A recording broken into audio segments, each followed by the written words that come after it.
Writing linear equations. So I'm going to go over how to write linear equations with you given specific information or specific situations. So the first one is that we give you the slope and we give you the y-intercept. So you're going to use the slope-intercept form. Okay, so coincidentally enough, they named the forms based on what we give you. We gave you the slope, we gave you the intercept, so you're going to use slope-intercept form. So it says use slope-intercept form, and all you do, since we gave you the slope, is plug it in, and we gave you the y-intercept, plug it in. It's literally that simple. So y equals mx plus b. M is your slope, b is your intercept, so plug it in. Y equals 4x minus 2. Same thing here. M is your slope, b is your intercept. Y equals 1/3 x plus 7. We're just plugging in those numbers. M is -5, y-intercept or b is 1/2. So y equals m -5x plus 1/2. So plug the m in before the x, plug the b in afterward. Pretty simple. The second example is when we give you the slope, but this time we don't give you the intercept. Instead, we give you a point on the line. So now you're going to use what we call point-slope form. Again, we named it by what we gave you. We gave you the point and we gave you a slope. So here's the point-slope form. Y minus y1 equals m times x minus x1. And I'm going to highlight for you exactly what it is that we plug in. So we do the y1 and the m and the x1. This y and this x stay the same. We don't change those ever, ever, ever, ever. Those ones always stay the same. Okay, so this is where you're going to be plugging in. This is where you're going to be plugging in. And this is where you're going to be plugging in. Okay, so this is going to be my m, and this is going to be my x1, and this is going to be my y1. You can see we call the point that's given x1, y1, and the slope is m. So let's plug it in. Y minus y1 is 3 equals the slope 2 times x minus -2. The only thing I would say is that you should simplify your double negatives. Y minus 3 equals 2 times x plus 2. And you can leave it like that for now. Okay, that's the equation. Again, m, x, 1, and y1. So y minus the y-coordinate that was given to you is -2 equals 1/3 is your slope times x minus the x-coordinate given to you was 4. Again, simplify your double negative. Y plus 2 equals 1/3 times x minus 4. Okay? The next one, here's your m, here's your x1, and your y1. So y minus the y-coordinate, 3, equals your slope, -5, times x minus your x-coordinate, -1. Simplify your double negative. Y minus 3 equals -5 times x plus 1. So there are the 3 equations we asked you to write that are in point-slope form. Okay? Now, sometimes we're going to ask you to write your answer in standard form. So that's not slope-intercept, that's not point-slope, it's standard form. Okay? And sometimes we're going to ask you to give your answer in slope-intercept form. So this is the point-slope form that you're looking at right now. So I gave you this equation in point-slope. If I tell you to put it into slope-intercept form, you're just going to solve it for y and you're going to stop there. So for example,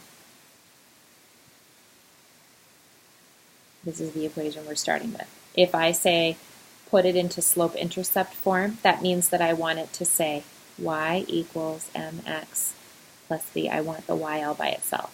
Okay, so before I can add 4 to both sides, I need to distribute. That's your first step, always. 2 times x is 2x, 2 times 3 is 6, and now you can get y by itself. If you add 4 to one side of the equation, you need to add 4 to the other side of the equation. There's your 0 pair. Y equals 2x plus 10. Okay, so that's slope-intercept form. Now, if I said put it into standard form, I would want it to be x plus y equals c, or the constant. So that means that I want the x's and the y's together on the left, and I want all the numbers together on the right. And so this one's almost done. So you would do exactly what we just did here, and then you would keep going. Let me explain.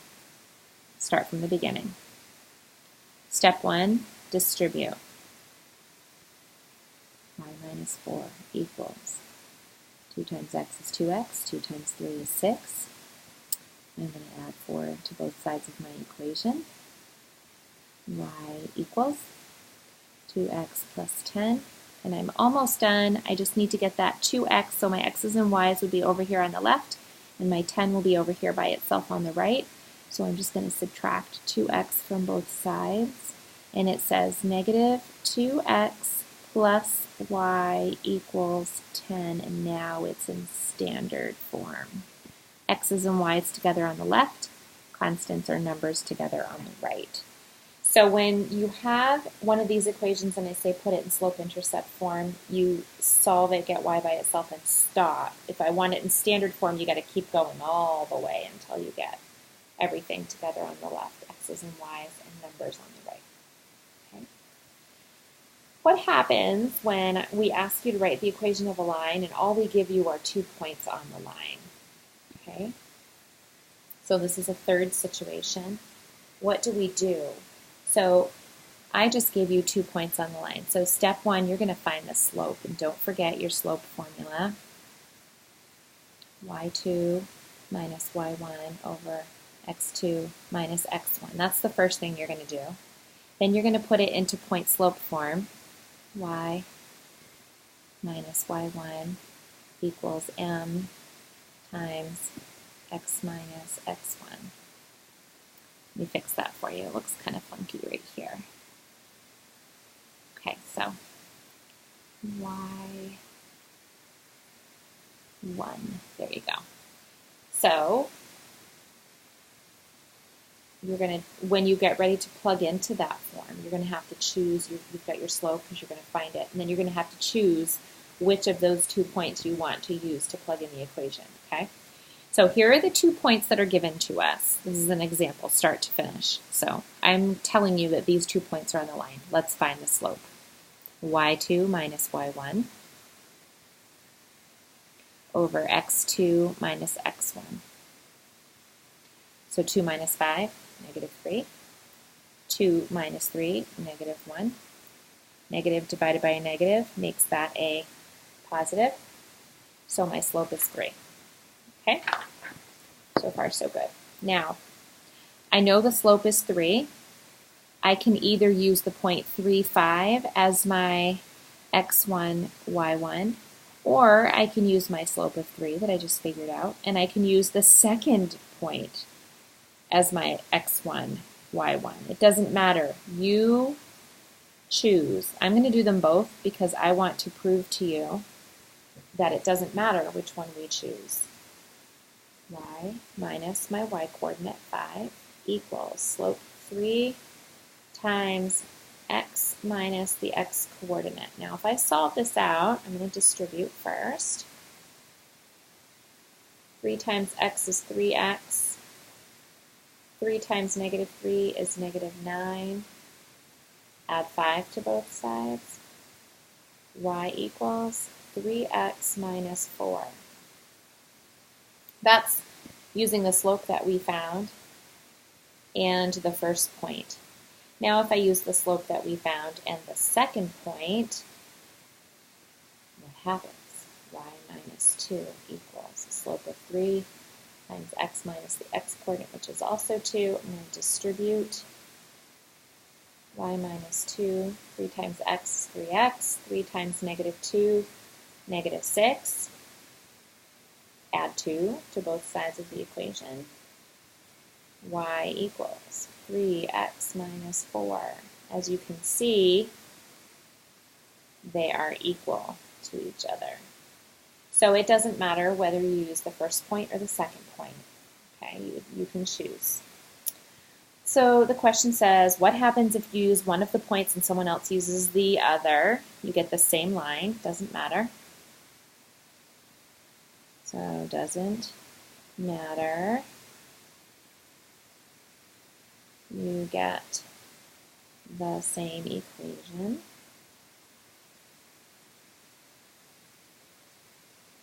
Okay. Let's keep moving the page so we can continue to answer the questions. Find the equation for m equals 0 and the point 2, 3. So m is 0, here's my x1 and my y1. So y minus 3 equals 0, the slope times x minus the x-coordinate 2. Y minus 3 equals 0 times anything is 0, 0 times anything is 0. Add 3 to both sides of the equation, and y equals 3. Okay? What happens when the slope is 0? What kind of line is this? So notice we get y equals k, right? Y is the common term k. So what is happening? Slope is 0 means that it's a flat line, right? What kind of line is that? It's a flat line, which means it's horizontal.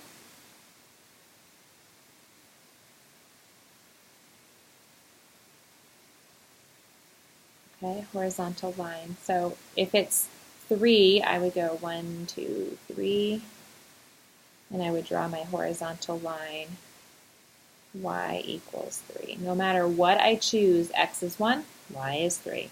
X is 2, y is 3.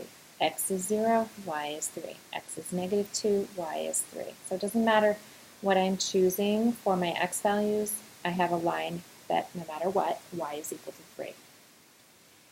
There's one special case where you cannot write the equation of a line in point slope form. What do you think it is? So we just went over what a horizontal line is. I'm going to assume this one's probably going to be the vertical line. Let's check.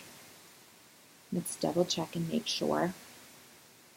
Okay, so we're going to test this. 7 minus 3 over 5 minus 5. So we talked about what happens when we get a 0 in the denominator, right? So that's undefined, and we're unable to write the equation. What we do know is that for every single point on the line, the x-coordinate is going to be 5. So what ends up happening is on my x, I go over here to positive 5, and I draw my vertical undefined line. It's both rising and falling at the same time, and we just have no way of defining that. So what kind of line is that? It is a vertical line. Okay, so that's what it looks like when you are calculating slope and these situations occur. Okay.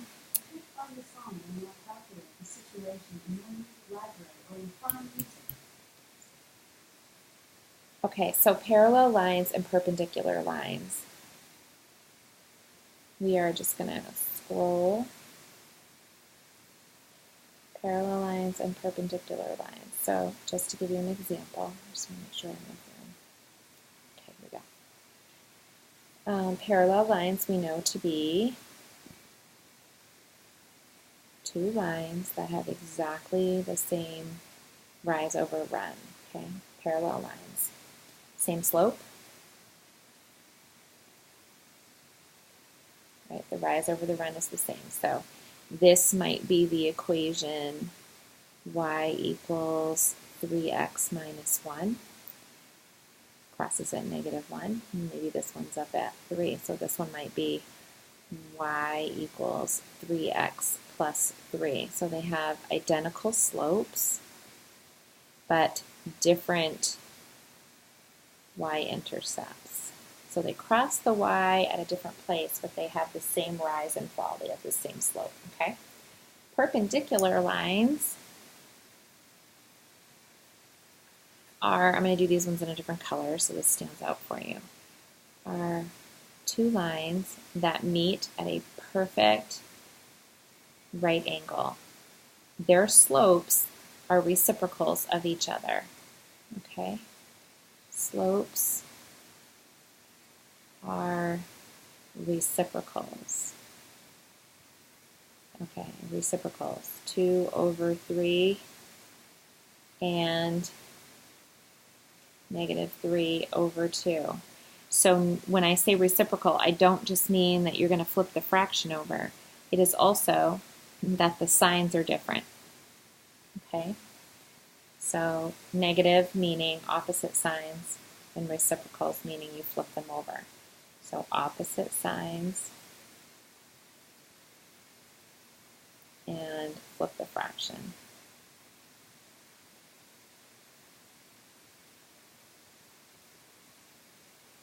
Okay?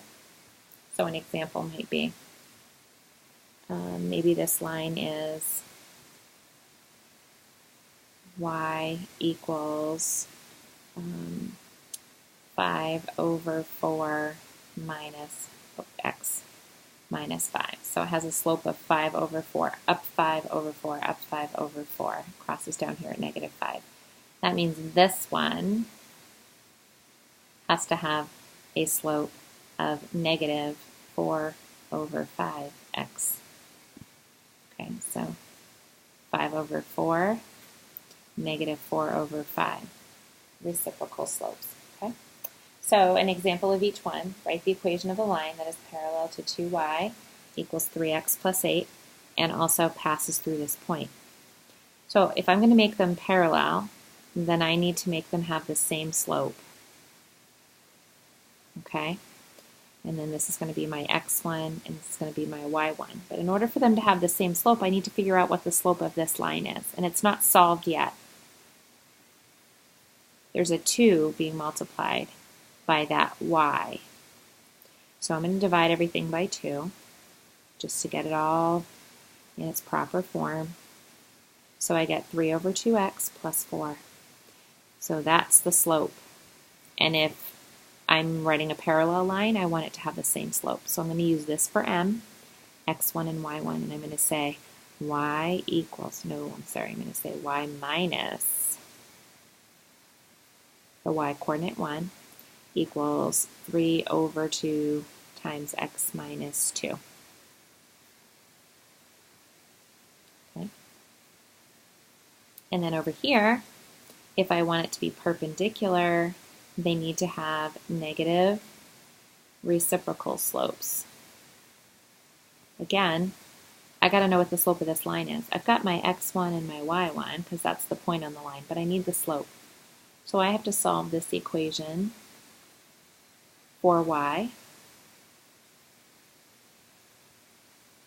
and I get -4x minus 3. So if the slope of this line is -4, the slope of my line needs to be positive 1/4. They have to be reciprocals. Remember, this -4 is over 1.